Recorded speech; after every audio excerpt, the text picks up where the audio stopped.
প্রিয় দর্শক, আমাদের এই পৃথিবীতে যাদেরই জন্ম হয়েছে তাদের একদিন না একদিন মৃত্যু কিন্তু অনিবার্য এবং এটি কঠিন সত্য। কিন্তু আমরা সবচেয়ে ভয় পাই মৃত্যুকে এবং এই সত্য থেকে আমরা পালানোর চেষ্টা করি, যদিও আমাদের মধ্যে অধিকাংশের কাছেই মৃত্যুর রহস্য কিন্তু অজানা। এই মৃত্যু রহস্য হিন্দু পুরাণের 18 পুরাণের মধ্যে অন্যতম গরুড় পুরাণে বিস্তারিতভাবে বর্ণনা দেওয়া আছে। আজকের এই ভিডিওতে আমি আপনাদের বলবো মৃত্যুর পর মৃতদেহকে কেন আগুনে জ্বালিয়ে দেওয়া হয় এবং তার সাথে এটিও বলবো কোন কর্ম করলে কোন জন্ম প্রাপ্ত হয়। ভিডিওটি অবশ্যই শেষ পর্যন্ত দেখবেন। নমস্কার প্রিয় দর্শক, আজব কাহিনীর নতুন একটি ভিডিওতে আপনাদের সবাইকে স্বাগত। আপনাদের কাছে একটি ছোট্ট অনুরোধ, এই চ্যানেলে নতুন হয়ে থাকলে চ্যানেলটিকে সাবস্ক্রাইব করতে ভুলবেন না। গরুড় পুরাণের ধর্মকাণ্ড প্রেতকল্প অধ্যায়ে স্পষ্ট উল্লেখ করা আছে যে যখন কোনো মানুষ মৃত্যুর খুব কাছে চলে আসে তখন তার শরীরে কি পরিবর্তন হয়, এবং সাথে এটিও বলা আছে মানুষের মৃত্যু হয়ে যাওয়ার পর তার পরিজনদের তার শবদেহের সাথে কীরকম ব্যবহার করা উচিত যাতে মৃত আত্মা খুব তাড়াতাড়ি মুক্তি পেতে পারে। গরুড় পুরাণের প্রকল্প অধ্যায় পক্ষীরাজ গরুড়ের জিজ্ঞাসা করা প্রশ্নে শ্রীকৃষ্ণ বলেন, গরুড়, যখন মানুষ কর্ম করতে করতে মৃত্যুর নিকটে চলে আসে তখন তার শরীরে অনেক রোগের উৎপত্তি ঘটে। মরণাপন্ন মানুষ ধীরে ধীরে মৃত্যু পর্যায়ে যেতে শুরু করে, কিন্তু তখনও তার মনে বাঁচার ইচ্ছা থাকে এবং সেই বাঁচার ইচ্ছা নিয়েই তার মন দুঃখী হয়ে যায়। অন্তিম সময়ে এক ঐশ্বরিক রশ্মি সে দেখতে পায়, যেখানে সেই মরণাপন্ন মানুষ সব লোক দেখতে পায়, কিন্তু সব লোক তার কাছে একরকম লাগে। ভগবান শ্রীকৃষ্ণ এরপর আরও বলেন, যে মানুষ জীবনের শেষ সময় পর্যন্ত মিথ্যে কথা বলে না, কারোর সাথে ছল করে না এবং ভগবানের প্রতি পূর্ণ আস্থা রাখে, সেই ব্যক্তি সুখপূর্বক এই পৃথিবী লোক ত্যাগ করে। ওইদিকে আবার যে মানুষ ছল করে, নাস্তিক প্রবৃত্তির হয়, মিথ্যে কথা বলে, সেই মানুষ মৃত্যুর সময় অন্ধকার পরিবেশে বন্দী হয়ে যায়। যে বিশ্বাসঘাতক হয় এবং অন্যের স্ত্রীর সাথে সম্পর্কে লিপ্ত হয়, তার মৃত্যু হয় খুব কষ্টদায়ক। তাকে নিয়ে যাওয়ার জন্য স্বয়ং দুরাত্মা যমদূত আসেন এবং তার হাতে ভয়াবহ দেখতে লাঠি থাকে। মৃতপ্রায় ব্যক্তি যখন চোখের সামনে এইরকম ভয়ঙ্কর দৃশ্য দেখে তার শরীরে কম্পন শুরু হয়।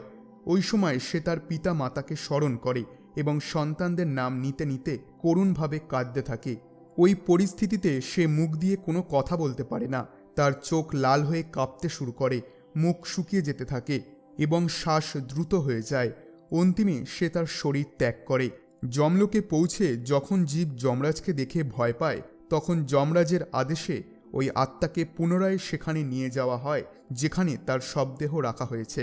এই রকম পরিস্থিতিতে জীব নিজের শবদেহ দেখার পর তার মধ্যে প্রবেশ করার চেষ্টা করতে থাকে, কিন্তু যমদূতের পাশে বাধা থাকার কারণে সে প্রবেশ করতে পারে না। সে খুব জোরে জোরে কাঁদতে থাকে, কিন্তু তার কান্নার শব্দ কেউ শুনতে পায় না। ওইদিকে যখন কোনো মানুষের মৃত্যু হয় তখন আপনারা দেখে থাকবেন পরিবারের লোকজন বাড়ির উঠোনে গোবর লেপটে কুশ এবং তিল দিয়ে তার ওপরে শবদেহকে শুইয়ে রাখেন। কিন্তু আপনারা কি কখনো ভেবেছেন এরকম কেন করা হয়? গরুড় পুরাণে ভগবান শ্রীকৃষ্ণ বলেছেন এরকম করলে মৃত আত্মার শরীরে কি পরিবর্তন হয়। শ্রীকৃষ্ণ বলেছেন, যখনই কোনো মানুষের মৃত্যু হয়ে যায় তখন বাড়ির আঙিনার কিছু অংশে গোবর দিয়ে লেপটে তার ওপর তিলকুশ বিছোতে হয়, তার ওপর ওই স্থানে শবদেহকে শোয়াতে হয়, কেননা এরকম করলে মৃত শরীরের সমস্ত পাপ নষ্ট হয়ে যায়। শ্রীকৃষ্ণ বলেছেন, তিল আমার দেহের ঘাম থেকে তৈরি, তথা ইহা অতি পবিত্র। তিলের প্রয়োগে অশুভ শক্তি অসুর দানবের প্রকোপ থেকে রক্ষা পাওয়া যায় এবং কুশ আমার শরীরের লোম থেকে উৎপন্ন হয়েছে, যা মৃত আত্মাকে স্বর্গলোকে নিয়ে যায়। কুশের মূল ভাগে ব্রহ্মাজি, মধ্যভাগে বিষ্ণুজি এবং অগ্রভাগে ভগবান শিবজির অবস্থান। যদি শবদেহকে গোবর ছাড়াই খালি ভূমিতে রাখা হয় তাহলে ওই শবদেহে পিশাচ ও রাক্ষসের প্রকোপ পড়ে। মৃত শরীরকে শোয়ানোর পর তার মুখে পঞ্চরত্ন দেওয়া আবশ্যক, কেননা পঞ্চরত্ন শবদেহের সব পাপকে ভস্ম করে আত্মাকে মুক্তির পথে নিয়ে যায়। এই নিয়ম ঠিকভাবে পালন না করলে প্রেত আত্মা মৃত আত্মার শরীরে প্রবেশ করে, যার প্রভাবে সেই আত্মা মুক্তি পায় না এবং কয়েক বর্ষ পর্যন্ত এই পৃথিবীতেই বিরাজমান হয়। এরপর নিয়ম হলো পরিবারের একজন মৃত আত্মার মুখে গঙ্গাজল অথবা তুলসী পাতা রাখবে এবং বিনা শোক প্রকাশ করে সেই মৃত শবদেহের পাশে বসে ভগবান বিষ্ণুজির নাম স্মরণ করবে। কারণ যখনই কারোর মৃত্যু হয়, যমরাজ তার দূতেদের আদেশ দেন যে যাও, ওই আত্মাকে আমার কাছে নিয়ে এসো যারা হরিনাম জপ করছে না। এর সব কিছুর পর পরিজনেরা মৃত আত্মার শরীরকে বাঁশের তৈরি খাটে শুয়ে শ্মশান ঘাটে নিয়ে যায়, যেখানে তার বিধিপূর্বক দাহ সংস্কার করা হয়। শ্মশানে যাওয়ার পথেই মৃত শরীরকে স্নান করিয়ে পরিষ্কার বস্ত্র পরান। তারপর যেখানে শবদেহ পোড়ানো হবে সেই স্থান গোবর দিয়ে লেপটে দিন। সাথে এটিও মনে রাখবেন, ওই স্থানে এর আগে কাউকে দাহ করা হয়নি। এরপর বিধিপূর্বক ওই স্থানে চিতা সাজিয়ে তার ওপর শবদেহ রেখে দিন। এরপর পুত্র, কন্যা অথবা পরিবারের কোনো এক সদস্যর হাত দিয়ে মৃত আত্মার মুখাগ্নি দেওয়ান। প্রিয় দর্শক, একটি কথা মনে রাখবেন, যখন শরীর অর্ধেক পুড়ে যাবে তখন কোনো লাঠির সাহায্য নিয়ে মৃত ব্যক্তির মাথা ভেঙে ফেলুন। এরকম করলে মৃত ব্যক্তি তার পূর্বজ লোকে চলে যাবে। এরপর যখন মৃত ব্যক্তির শরীর সম্পূর্ণ জ্বলে যাবে তখন সবাই ঘরে চলে যান, কিন্তু ঘরে প্রবেশ করার আগে শুদ্ধ স্নান আবশ্যক। এখন আপনাদের মনে এই প্রশ্ন জাগতেই পারে যে দাহ সংস্কার করা কেন জরুরি। তাহলে আপনাদের বলে দিই, গরুড় পুরাণ অনুসারে হিন্দু ধর্মে যদি কোনো মৃত আত্মার দাহ সংস্কার না করা হয় তাহলে সে তার পূর্বজের ঋণ থেকে মুক্তি পাবে না এবং অগণিত সময় পর্যন্ত সে পৃথিবীর লোকেই বিচরণ করতে থাকবে। এরপর তো আপনারা জানেনই যে মৃত ব্যক্তির আত্মা শান্তির জন্য 10 দিন পর্যন্ত তার প্রিয়জনেরা পিণ্ডদান করেন, তারপর তার শ্রাদ্ধানুষ্ঠান হয়। এবার আসুন জেনে নিই মৃত্যুর পর সেই আত্মার কি হয়।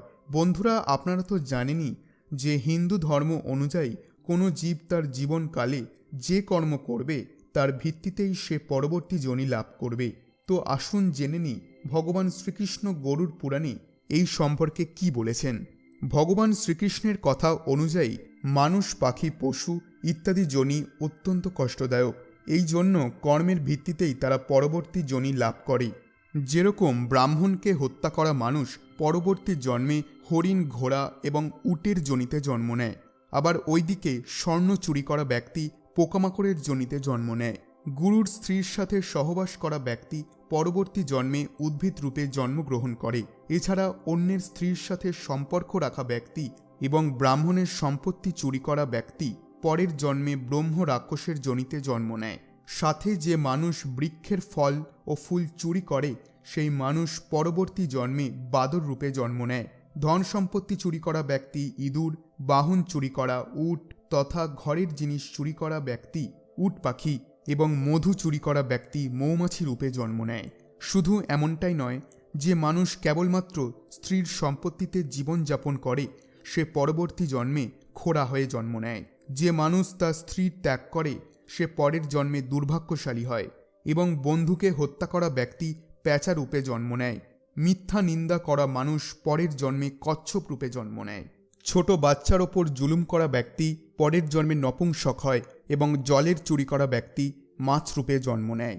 শেষে ভগবান শ্রীকৃষ্ণ বলেন যে আমার এই সব কিছু বলার তাৎপর্য হল, এই সংসারে জীবজন্তুর বিভিন্ন প্রজাতি বিদ্যমান, তারা সবাই কর্মের বিচারে বিভিন্ন যোনি ভোগ করবে। এই জন্য মানুষকে বোঝা উচিত, ভগবান যখন তাদের বুদ্ধি দিয়েছে তখন সে তার জীবনকালে শুদ্ধ কর্মই যেন করে, যাতে করে সে পরলোকে মুক্তি পায়, নাকি আবার এই পৃথিবীতেই তাকে জন্ম নিতে হয়। প্রিয় দর্শক, এবার হয়তো আপনারা ভাবছেন যে কোন কর্ম করলে স্বর্গ অথবা নরকে ঠাঁই হয়। এই নিয়ে বিস্তারিত ভিডিও আমার চ্যানেলে বর্তমান, আপনারা চাইলে ওপরে আই বাটনে ক্লিক করে দেখে নিতে পারেন।